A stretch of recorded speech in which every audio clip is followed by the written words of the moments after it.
कालिदास थे विक्रमादित्य के शासन में। जी जी। अहंकार हो गया बुद्धि बल का। बुद्धि बल का अहंकार तो खतरनाक है। एक दिन गए थे शिकार पर विक्रमादित्य के साथ, भटक गए, एक झोंपड़ी पर पहुंच गए दोनों।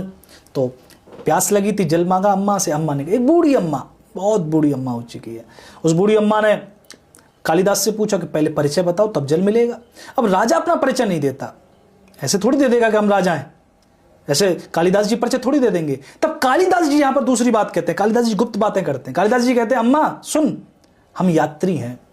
अम्मा ने कहा यात्री तुम नहीं हो सकते, यात्री तो केवल दो हैं, सूरज और चंद्रमा, जो यात्रा पर हैं।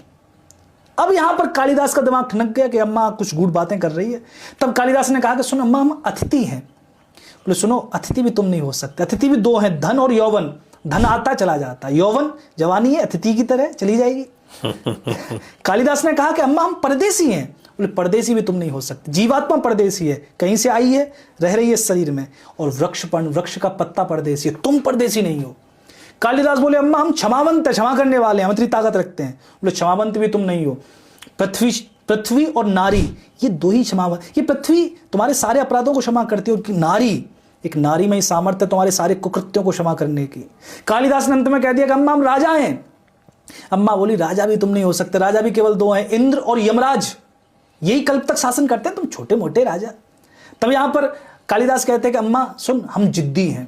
बोले जिद्दी भी तुम नहीं हो सकते, जिद्दी भी दो हैं, बाल और नख, ये बाल काटो उगाते, नख काटो उगाते। कालिदास कहते हैं कि अम्मा सुन, हम गरीब हैं, बहुत गरीब हैं। बोले तुम गरीब भी नहीं हो सकते, गरीब भी दो हैं, एक बकरी और एक कन्या। वो बकरी गरीब है जिसका मेमना कटने जा रहा है, उससे गरीब कौन होगा? वो कन्या गरीब है जो अपने पिता के घर रह रही है और एक दिन पता चलता है कि वो घर उसका नहीं है, उसके बराबर गरीब थोड़ी ही हो। तब यहां पर क्या कहते हैं, तब यहां पर कालिदास कहते हैं सुन अम्मा हम हार गए। तब अम्मा कहती है बावलो तुम हारे हुए भी नहीं हो, हारे हुए भी दो हैं, एक कर्जदार जिसने कर्ज ले रखा वो हारा हुआ है, और दूसरा एक वधू का पिता जिसकी बेटी विदा हो रही है, वो सब हार रहा है, उसकी बेटी जा रही है ना, वो सब हार रहा है। तब यहां पर चरणों में गिर गए, बोले अम्मा सुन, हम मूर्ख हैं।